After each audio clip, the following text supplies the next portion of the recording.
America ने Israel को $7 billion से ज्यादा की कीमत के नए हथियार देने का ऐलान किया है। प्रेसिडेंट ट्रंप ने इजराइल को 3000 हेलफायर मिसाइलें जल्द से जल्द भेजने का आदेश दिया है। यह हथियार ट्रंप के गाजा पर कब्जा करने के प्लान में इस्तेमाल हो सकते हैं। उधर अमेरिका के गाजा प्लान पर कई देशों ने युद्ध की धमकी दी है। तुर्की के राष्ट्रपति सीरिया के राष्ट्रपति अहमद अल शरा के साथ खाड़ी में नया वॉर प्लान बना चुके हैं। वहीं प्रधानमंत्री नेतन्याहू ने 23 लाख लोगों को गाजा से निकालने का रूट दुनिया को दिखाया है। ट्रंप के फैसले शॉकिंग होते हैं, दुश्मनों से 100 कदम आगे के होते हैं। जब सब कुछ सही लगने लगता है तब सुपर पावर असली रंग में आता है। खाड़ी के शांत पड़े खंडहर और बियाबान को बारूद से पाटने का नया दौर शुरू हो चुका है। इस बार इजराइल के कितने भी दुश्मन सामने हों, फर्क नहीं पड़ेगा।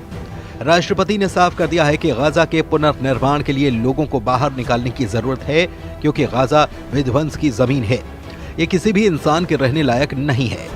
सुपर पावर अमेरिका इजराइल को अब तक का सबसे बड़े विनाशकारी हथियारों की सप्लाई करने जा रहा है। नेतन्याहू को ट्रंप की तरफ से $7.4 बिलियन कीमती विनाशकारी गोला बारूद की खेप मिलनी फाइनल हो चुकी है। इजराइल को अमेरिका $6.75 बिलियन की गोला बारूद से अजेय बनाने जा रहा है, जिसमें 166 छोटे बम, हजारों गाइडेड किट, 3000 हेलफायर मिसाइलें भी शामिल हैं। बताया गया है कि इजराइल को मिसाइलों की डिलीवरी जल्द से जल्द मिलेगी। गाजा युद्ध, लेबनान युद्ध, यमन फ्रंट और सीरिया में जब थोड़ी सी शांति आई है, तब अमेरिका इजराइल को इतने हथियारों से लैस क्यों करने जा रहा है? क्या ट्रंप के दिमाग में इजराइल के लिए कुछ विस्फोटक रणनीति तैयार है? आखिर इजराइल अब भी हमास के सफाए की जिद पर क्यों अड़ा है?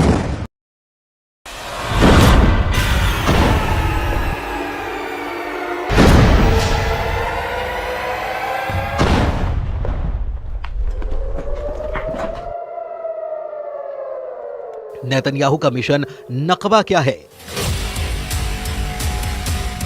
हमास का ये तमाशा फिर से युद्ध भड़काने लगा है। इजराइल के बंधकों के रिहाई को ग्रैंड शो की तरह पेश कर रहे हमास लड़ाकों को इजराइल से जड़ समेत उखाड़ फेंकने का मिशन ऑन कर चुका है। इजराइल की सेना हमास और सभी फिलिस्तीनियों को गाजा से मार भगाने का रोड मैप बना चुकी है। हमास के खात्मे तक इजराइल युद्ध खत्म नहीं करने वाला। जिन्हें शक है वो पीएम नेतन्याहू की नई धमकी को सुन सकते हैं। प्रेसिडेंट ट्रंप और नेतन्याहू ने क्लीन गाजा प्लान पर मुहर लगा दी है। इंतजार इस बात का हो रहा है कि कौन कौन सा देश ट्रंप के ऑपरेशन गाजा पर विरोध में युद्ध शुरू कर सकता है। फिलहाल जिन देशों ने ट्रंप और नेतन्याहू को वार्निंग दी है, उनके नाम भी जान लीजिए। इजराइल को युद्ध में बराबर की टक्कर देने की ताकत रखने वाले तुर्की के राष्ट्रपति एर्दोआन ट्रंप के गाजा प्लान के सबसे बड़े विरोधी बन रहे हैं। एर्दोआन की तरह अमेरिका का दोस्त माना जाने वाला सऊदी अरब भी गाजा को खाली न करने के पक्ष में हुंकार भर चुका है। ट्रंप के गाजा प्लान पर जॉर्डन ने नाराजगी जताते हुए इस प्रस्ताव को सिरे से खारिज कर दिया है। मिस्र के राष्ट्रपति अब्दुल फतेह अल सीसी ने कहा कि ट्रंप की योजना अंतर्राष्ट्रीय कानून का एक गंभीर उल्लंघन है। वेस्ट बैंक की सत्ता पर काबिज फिलिस्तीनी अथॉरिटी के नेता महमूद अब्बास ने भी गाजा के लोगों को विस्थापित करने की किसी भी परियोजना की निंदा की है। अमेरिका से सभी मामलों में अलग स्टैंड लेने वाला ईरान भी ट्रंप के गाजा प्लान के खिलाफ मोर्चा खोल चुका है। सऊदी अरब के विदेश मंत्रालय ने साफ किया है कि फिलिस्तीन के मुद्दे पर किंगडम अडिग है। ये स्टैंड किसी बातचीत से नहीं बदलेगा। सऊदी किंगडम फिलिस्तीन की वैधता के उल्लंघन का जोरदार विरोध करता है। इजराइल की फिलिस्तीन पर कब्जे की प्लानिंग और जमीन हड़पने की कोशिश नाकाम कर दी जाएगी। जिधर सऊदी अरब है उधर अरब लीग के 22 देश रहते हैं। जिधर ईरान है उधर शिया बाहुल्य ज्यादातर मुस्लिम देश रहते हैं। खाड़ी मुल्कों ने नए ताकतवर लीडर के तौर पर उभरे कमांडर जुलानी उर्फ अहमद अल शरा तो साफ साफ अपनी मौजूदगी दर्ज करा रहे हैं। तुर्की के राष्ट्रपति से अहमद अल शरा की बातें और मुलाकातों का सिलसिला आगे बढ़ता ही चला जा रहा है। मतलब ये कि गाजा युद्ध की जिस चिंगारी को ट्रंप ने भड़काया है, वो अगर बारूदी बवंडर में तब्दील हुई तो इजराइल के खिलाफ कम से कम 52 देशों की सेना युद्ध में सामने हो जाएगी। ऐसे में सवाल है कि क्या भारी विरोध के बाद ट्रंप बैकफुट पर जा सकते हैं? क्या नेतन्याहू गाजा पर रुख पलट सकते हैं? फिलहाल तो इसके कोई आसार नहीं नजर आते। इजराइल ने ट्रंप की घोषणा के बाद गाजा के सफाई का ड्राफ्ट भी बना लिया है। इजराइल डिफेंस फोर्स ने गाजा खाली कराने का पूरा रूट नेतन्याहू को दिखा दिया है।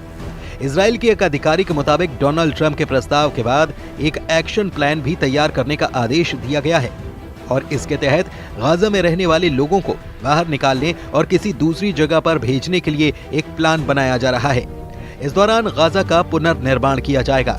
हालांकि इजरायली अधिकारी ने फिलहाल ये साफ नहीं किया कि अगर गाजा से लोगों को बाहर निकाला जाता है तो फिर उन्हें कहां भेजा जाएगा, लेकिन जो बातें पता चली हैं उससे कुछ रूट की जानकारी के संकेत मिल रहे हैं।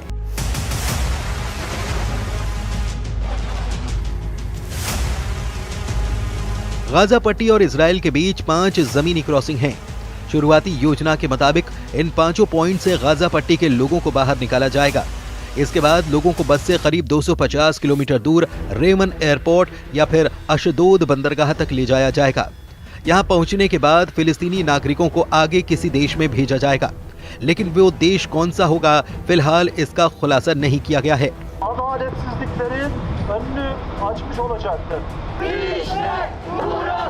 प्रेसिडेंट ट्रंप ने जिन देशों के नाम बताए थे उन्होंने इस पूरे प्लान को गाजा के लिए खौफनाक बता दिया है, यानी कि मिस्र और जॉर्डन गाजा के एक भी आदमी को अपनी जगह नहीं देने वाले।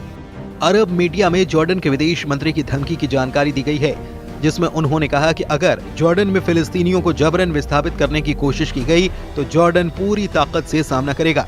ये जॉर्डन के लिए युद्ध की घोषणा है और हम इसका जवाब देंगे। मतलब जॉर्डन इजराइल से जंग के लिए तैयार है। उधर तुर्की में ट्रंप के गाजा प्लान पर युद्ध का माहौल बनाया जा रहा है। वहीं इस्तांबुल से आई इन तस्वीरों ने नेतन्याहू की टेंशन बढ़ा दी है, जहां बर्फबारी के बीच अमेरिका के दूतावास के बाहर ट्रंप का जमकर विरोध किया गया। एर्दोआन के कट्टर समर्थकों के हुजूम ने पुलिस बैरिकेड्स के सामने खड़े होकर फिलिस्तीनियों के समर्थन में नारेबाजी की। प्रदर्शनकारियों ने ट्रंप और नेतन्याहू के पोस्टर के साथ गाजा पट्टी के हक में आवाज बुलंद की। इससे पहले एर्दोआन और अहमद अल शरा की मीटिंग में भी ट्रंप के गाजा प्लान को लेकर चर्चा हो चुकी है। अल शरा से मीटिंग के बाद एर्दोआन ने अपनी खुशी का इजहार हर मसले पर एक दूसरे के साथ होने के ऐलान के साथ किया। यानी अगर ट्रंप और नेतन्याहू ने फुल प्रूफ तैयारी कर रखी है तो तुर्की और गाजा के हक में आवाज उठा रहे देश भी युद्ध से पीछे नहीं हटने वाले। ऐसे में गाजा का क्या होगा? 23 लाख लोगों का क्या होगा?